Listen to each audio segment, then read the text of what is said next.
Guys, have a seat and enjoy some coffee with me as I discuss the current watch market, which we all know is struggling. But guys, think about the gray market or the secondary watch market and how they themselves are struggling. In today's video, I'm going to mention a few things that I've noticed that let me know that the gray market is struggling. But the question is, how much is it struggling? And to what lengths are some of these gray market dealers going to survive and stay above water? Guys, give this video a like, hit the subscribe button, and let's get into it.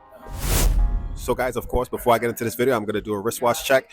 I have my Omega Constellation Pi-Pen 168.005. I still have the original crystal on it with the scratch, which I hate, but I do appreciate that I do have the original crystal that came with the timepiece. So yeah, guys, hopefully you guys enjoyed this timepiece. If you do, give the video a thumbs up.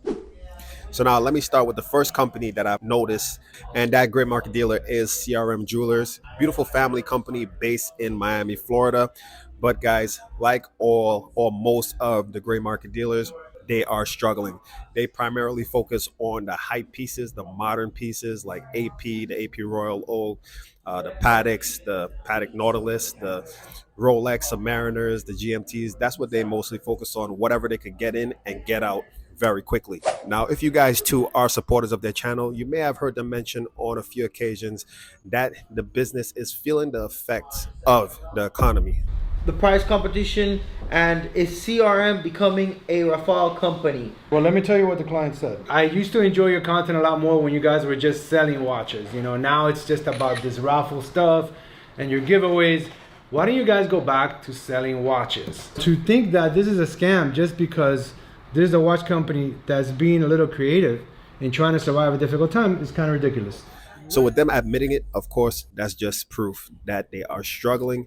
But we could also look at the raffles that they're taking part in, where you purchase a ticket for $2 and it's an entry into winning, let's say, a Rolex Submariner or some other piece that they have in the store. They do understand that not everyone today can walk into the store and afford a $20,000 timepiece.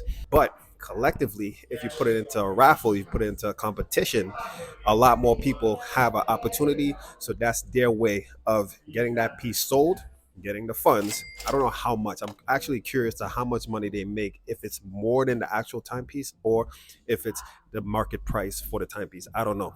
If you guys do know, comment down below. But anyways, they have looked to this competition as a way to keep the business running. And one thing I need to mention, not only with this company, but some other companies on my list where I've seen the effects of the gray market declining, is that these companies are on YouTube.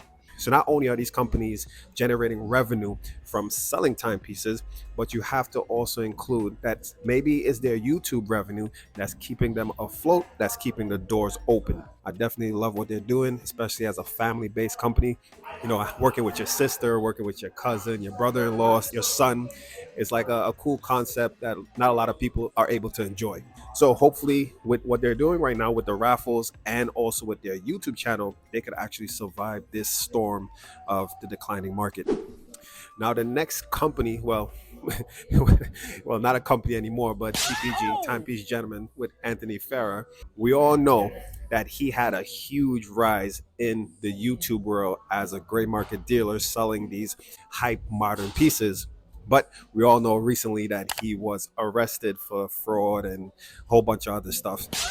But I believe Anthony's success was mostly because of the investor money that he received and the YouTube fame that he also gained in a short period of time. I don't believe a lot of you guys understand how much revenue some YouTubers make based on a large audience. And I think Anthony Ferris was one of those people where he took some of that YouTube revenue and was blending it in and showing the lifestyle, but also using investor money. Now the question with Anthony Ferris is, was he a criminal prior to being a gray market dealer? Or was it just this rough market, this tough market that made him turn into a criminal? Oh, there's our attorney. Thought about auctioning this off, donate it to charity. We're gonna have to see how the whole week plays out. But we're writing. I want to write. Who wants to give it up? I don't think we're trending on enough platforms yet. I like that. We haven't done anything wrong, and we haven't lied to anybody. What did we do? We turned off our social media. We turned off the lights, and we locked the door. You done lost your damn mind. When you get your damn mind, you call me. And the next segue kind of connects with Anthony and Timepiece Gentleman, and that is Grand Caliber. Marco starting Grand Caliber, and Anthony staying with Timepiece Gentleman. Now, while Marco was with TPG, Anthony was making risky decisions. He was making poor choices in running the business. And one of them was getting the retail space being around 37,000 square feet, which I believe was too big for a company like theirs.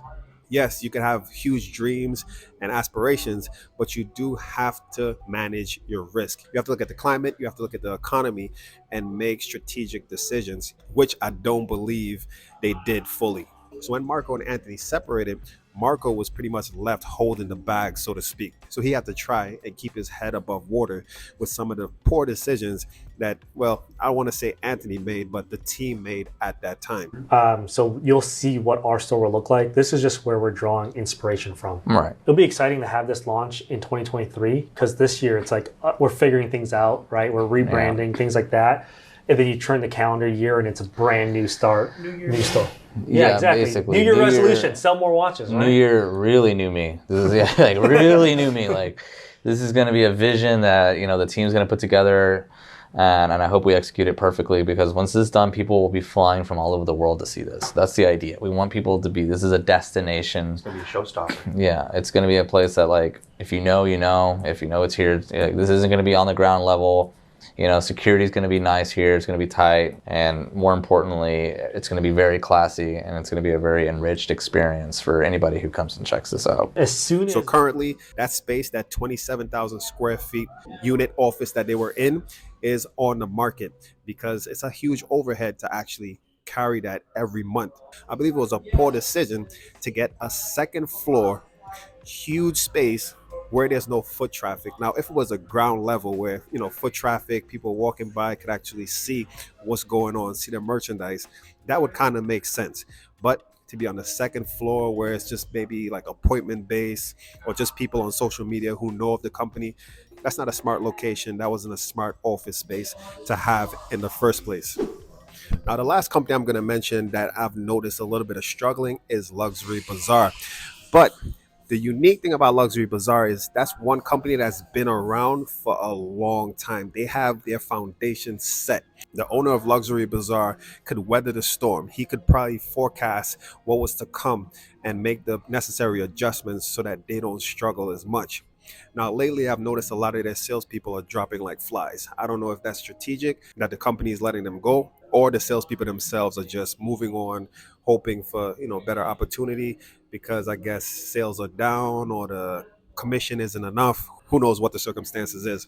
But a lot of things are happening behind the scenes that I myself, of course, wouldn't know, and you yourself wouldn't know as well. But from the outside looking in, we could say, yes, they are struggling to a degree. So guys, to wrap up the video, I'm just going to say it's normal for companies, for businesses to struggle.